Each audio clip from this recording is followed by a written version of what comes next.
An investigation into Think Tek, a cry for help. Written by Anonymous Investigado. This may not be reality. I may be posting this to the abyss or not at all. Is this a cry for help or all part of a greater plan, larger than I can comprehend? My mind is rattled. It has been undone. This world is built on secrets, and I was one of the few who made a living uncovering them. My name is irrelevant now, but for years I have been a private investigator, priding myself on discretion and efficiency. I have lived a secluded life. The connections I have made have been fleeting at best. It's easy to be pessimistic and untrustworthy of people with what I have seen and uncovered in my time. Nothing could have prepared me for the nightmare I stumbled into at Think Tek. As I tried to piece together the fragments of my memory, I can't shake the feeling that some of what I remember might not be my own. Think Tek stood as a fortress of innovation, its public face a beacon of hope for Alzheimer's and dementia patients. Commissioned by an anonymous employer, my mission was to delve into their brain imaging and altering technology. The deeper I dug, the more sinister the rumors became. Whispers of mind control, secret experiments, and people who vanished without a trace. I knew I needed to get in, to truly uncover their secrets. My entry into Think Tek was facilitated not by subterfuge, but an invitation under the guise of a journalist. An aspiring writer in the medical technology field ready to sing Think Tek's praises. Of course, this would be of interest to the shareholders. The facility was a shrine to Think Tek's triumphs, with portraits of beaming scientists and heartfelt accounts of miraculous recoveries. Yet there was something off in the way the staff moved and interacted, an undercurrent of dread that intuition whispered to me. The hallways didn't evoke a feeling of positivity or optimism from patients being treated, just a feeling that this was all a mere plastic facade ready to be torn down, exposing the hidden truths. Staff continued to move in a hush-hush manner, avoiding my gaze as I was shown around the sterile facility. In my research, Dr. Emily Carter emerged as a person of interest, a neuroscientist celebrated for her breakthroughs, yet enshrouded in mystery. No backstory, no origin as if she appeared out of thin air. It took some digging, but I discovered she was deeply involved in classified projects. I knew I needed to talk to her, try and get her to reveal things not known. As I was being shown around the facility, I was introduced to a few of the scientists working on the many projects under Think Tek's umbrella, amongst them Dr. Emily Carter. For such a decorated scientist, she was very quiet and subdued. She was successfully avoiding my not-so-subtle gaze, and my attempts to grab her attention were proving futile. Pulling myself away from the obviously meticulously planned PR spiel of the numerous scientists, I walked towards Dr. Carter. Before I could get a word out, her eyes darted to the corners of the room, pointing out the multitude of cameras following everyone's every move. It was clear that I wouldn't be able to get any information out of her here. I extended a handshake and smiled. She reciprocated the action. With a bead of sweat appearing in her forehead, she uttered the words, "Hillside View," after which she turned and left. I was taken aback at first, caught off guard, confused. When I started to ponder on the words Hillside View, I was reminded of a case of mine from many years ago, of an insurance scam gone wrong. A hotel was burnt down with families stuck inside. The owner of the hotel couldn't afford to keep the hotel in good condition, its floors warped and twisted, hallways in various states of disrepair. He burnt it down to get a new start, one that never came. All that is left of the Hillside View Hotel is a charred mass of wood and bricks. The doorway to the lobby still stands, almost in defiance of what the owner chose to do. What could Dr. Carter possibly have meant by this? Was it linked to Think Tek? Was it a warning? Could it possibly be an opportunity to meet? Hoping it was the latter, I knew I needed to pay the Hillside View Hotel a visit. I pulled up to the hotel in my car. It appeared dark, a black mass imposing against the already night sky. I sat in my car wondering why I was here. How did Dr. Carter know this place was linked to me? How was she able to see through my journalist identity? Before I could comprehend what was happening, a shrouded figure opened my car's back door, sat down, and closed the door behind them. I didn't dare look back.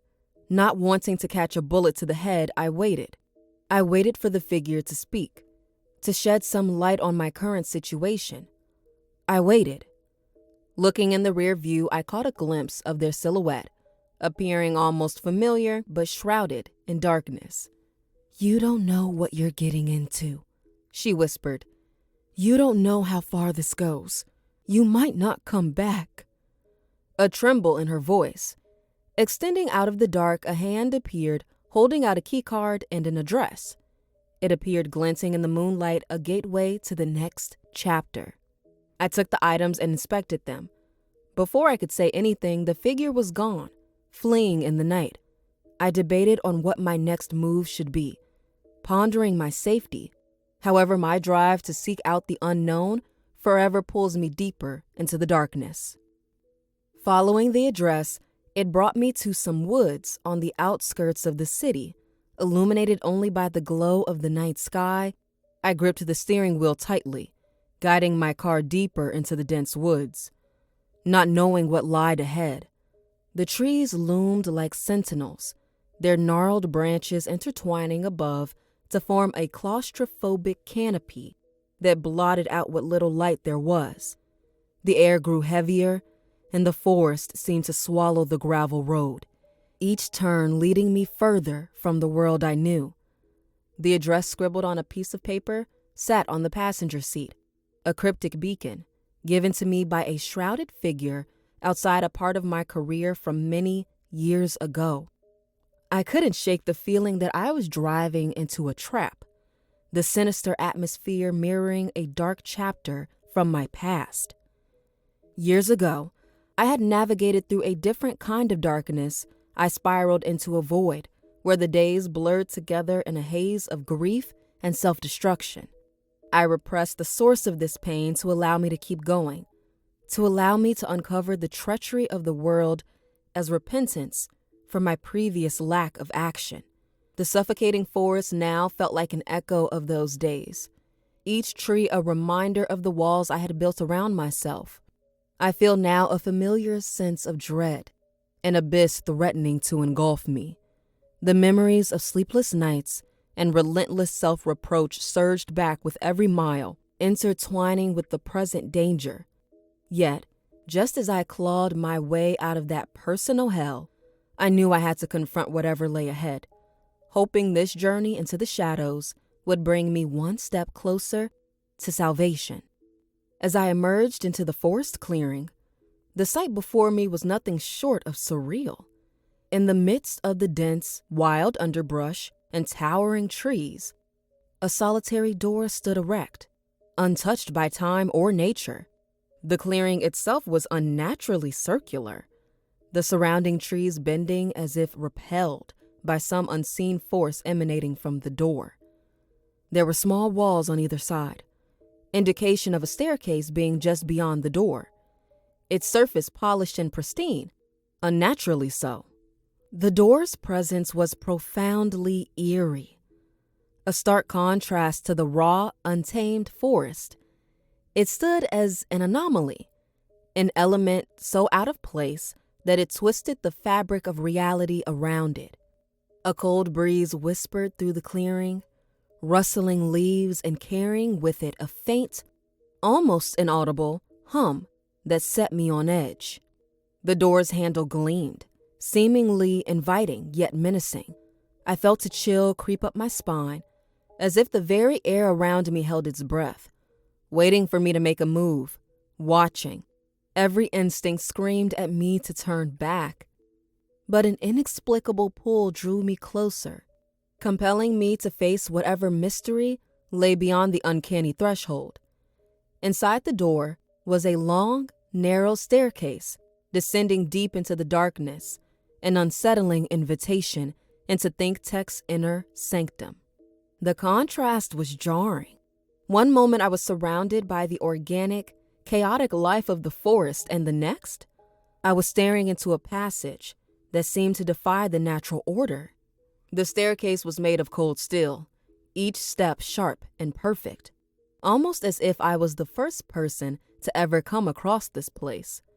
Bright, shimmering lights lined the walls at precise intervals, casting ghostly shadows that danced in the periphery of my vision.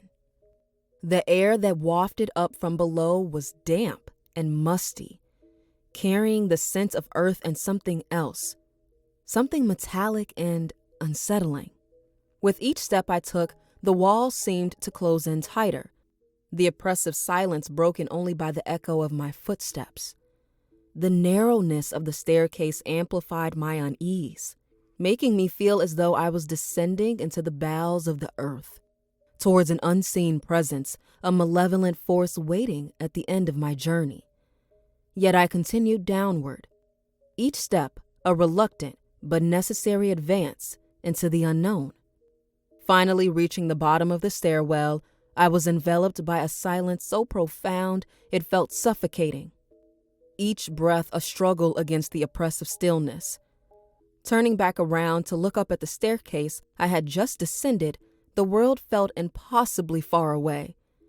In contrast to the staircase, this room was not well lit up only by the glow of the staircase.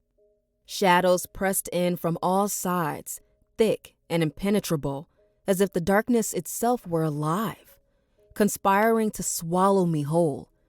I moved forward cautiously, my footsteps echoing in the eerie void until I stumbled upon a gallery that sent a chill through my bones. Lining the walls were photographs of missing persons, faces frozen in time, eyes wide with terror and desperation. It was immediately clear that these were captives, not volunteers. The name, Project Mind's Eye, was scrawled ominously across a large, decrepit sign hanging crookedly on the wall. My stomach churned as I realized the true horror of this place. Project Mind's Eye was not merely for observation, but for control. In the dim light, I could make out grotesque diagrams pinned to the walls, showing devices implanted in the subjects' skulls. These crude contraptions were designed to strip individuals of their autonomy, turning them into mere puppets for some sinister purpose. The cold, clinical nature of the setting clashed horribly with the reality of the human suffering it inflicted. My mind raced. The enormity of the revelation crashed over me like a wave. Each photograph, each diagram, each desperate face etched into my memory as I stood there, a lone witness to the depths of human depravity. As I documented this horror, the realization struck me. Think Tek was expecting me. My every move had been orchestrated. They didn't need to hunt me down. They knew where I was at every moment. The door was opened, not to pursuers, but to guide me and others potentially like me deeper into the dark. A symphony of mechanical hums filled the air, the source elusive yet omnipresent. I felt rooted to the spot, a silent observer to unseen horrors. A door creaked open at the end of the room, its ominous presence beckoning me to uncover what lay beyond. But as I stood there, staring into the gaping maw of further darkness, my usual controlled disposition faltered. The weight of the photographs and diagrams, the faces of the missing and tormented, pressed heavily on my psyche. Fear surged through me, raw and unrelenting, eroding my resolve. My instinct for self-preservation screamed louder than my curiosity. I could feel the icy tendrils of dread creeping up my spine, tightening their grip around my heart. With a shaky breath, I made the decision to retreat, each step backward a surrender to the overwhelming terror that had seized me. The suffocating silence, the oppressive shadows, and the horrific revelations of Project Mind's Eye were too much to bear. As I turned away from the open door, I could only hope that retreating now would give me the strength to return and face this nightmare another day. My escape was a calculated retreat, not a desperate flight.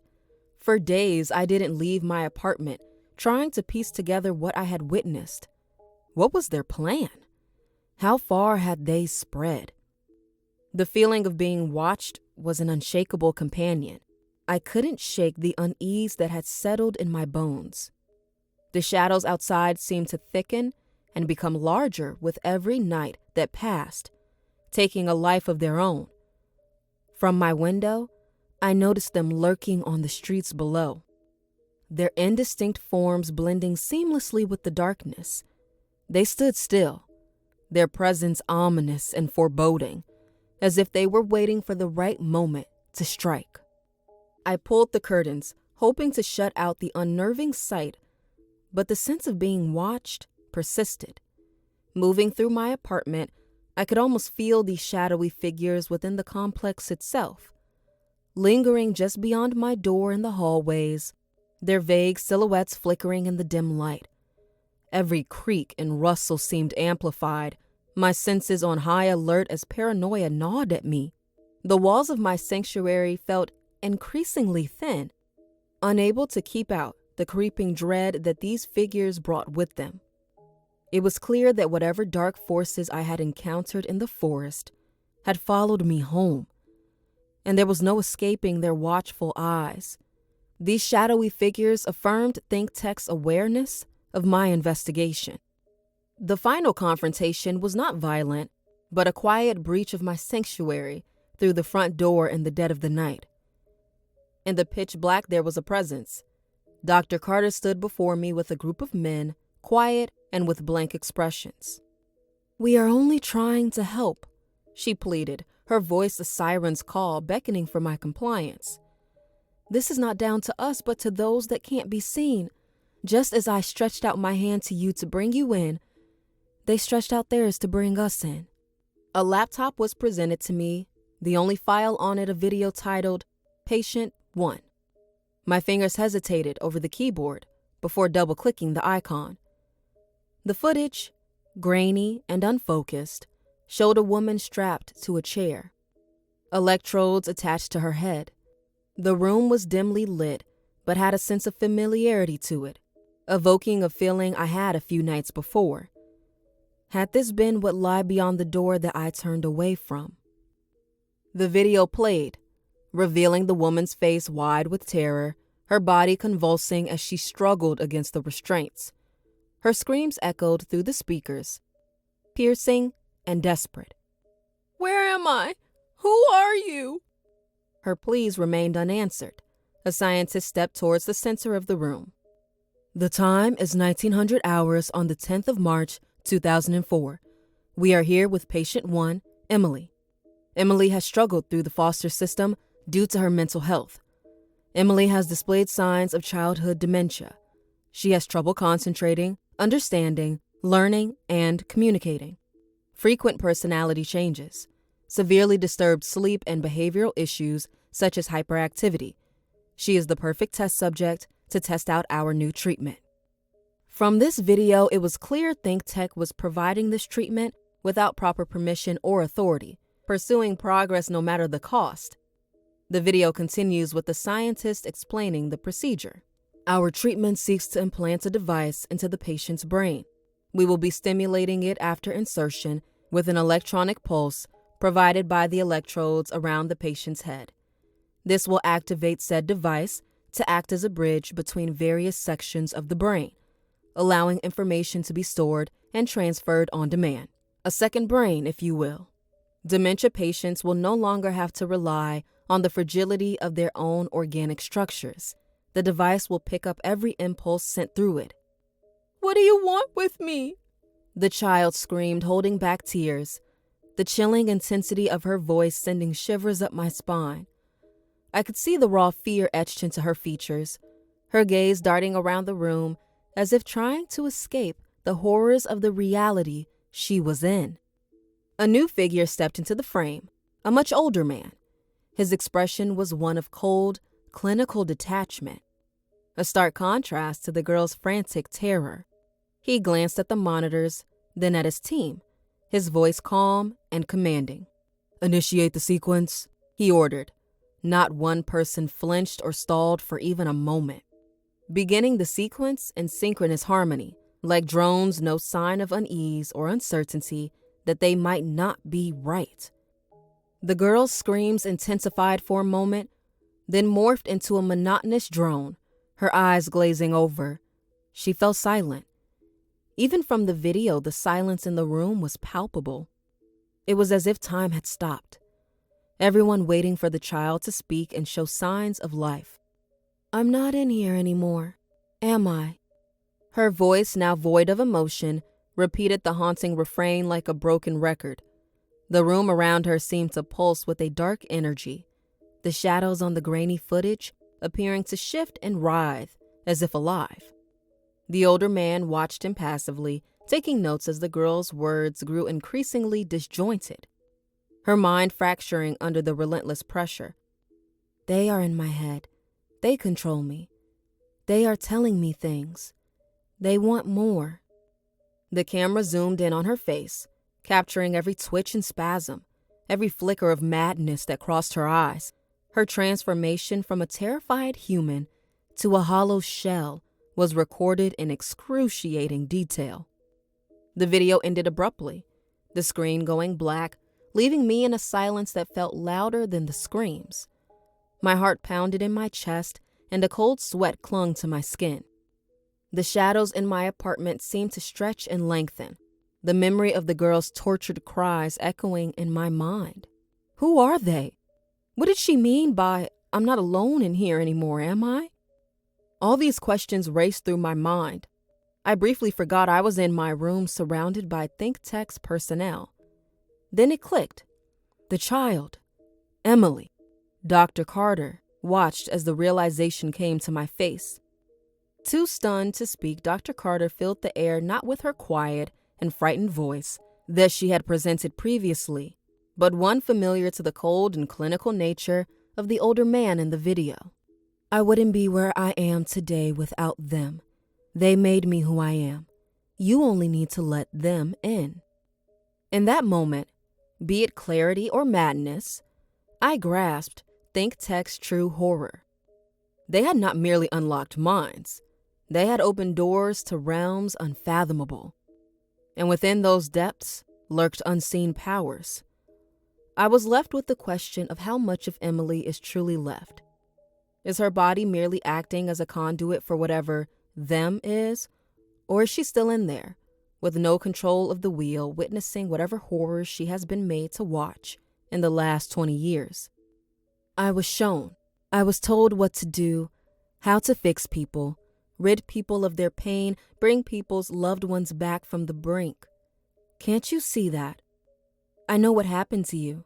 Don't you want to rid of those memories? The pain? Dr. Carter beckoned to me. The horror of Think Tek's true intentions began to hit me. The anonymous company that had hired me was Think Tek itself. They sought out reclusive individuals like myself, those who had been through hardship, knowing no one would come looking for me when vanished or changed beyond recognition. I was just a pawn in a game repeated many times before. Think Tek slowly amassing an army of meat puppets. Does Think Tek even know what they are doing? Or have they collectively lost control, being controlled by an invisible entity or entities? The shadows in my room began to get longer and darker, enveloping all that is around me. A sudden dizziness washed over me, and I stumbled backward, feeling as though the ground had shifted beneath my feet. When I regained my bearings, I found myself sitting alone in the very same dimly lit room from the tape. I was disoriented and afraid. The same metallic smell and hum was present from before. I knew there was no point screaming out for help. I was truly alone. No one could possibly help me. I began to feel a tingling sensation in the back of my head. It was as if I could feel another presence in my mind. A sinister consciousness lurking just beyond the edges of my awareness. At first, it was just whispers, faint echoes that seemed to emanate from the depths of my own thoughts.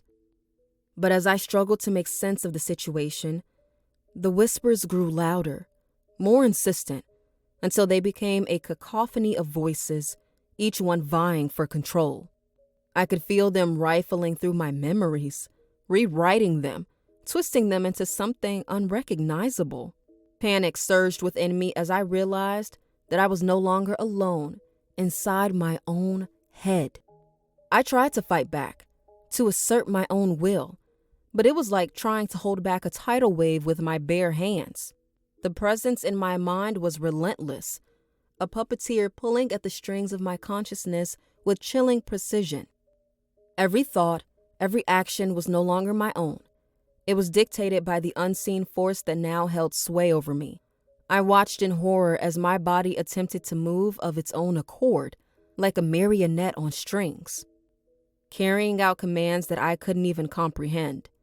It was as if I were a prisoner in my own mind, forced to witness the unfolding nightmare from behind a veil of helplessness. And as the realization sank in that I was no longer in control, that I was nothing more than a vessel for this malevolent force, I knew that there was no escape. I was trapped, bound to this entity that now inhabited my mind. What was its goal? What was its purpose? Before I could work this out, I was thrust back into the darkness.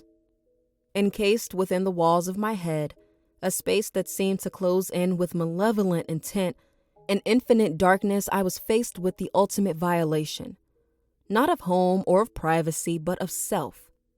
In this new reality, where consciousness could be commandeered, the terror lay in discerning what remained truly mine.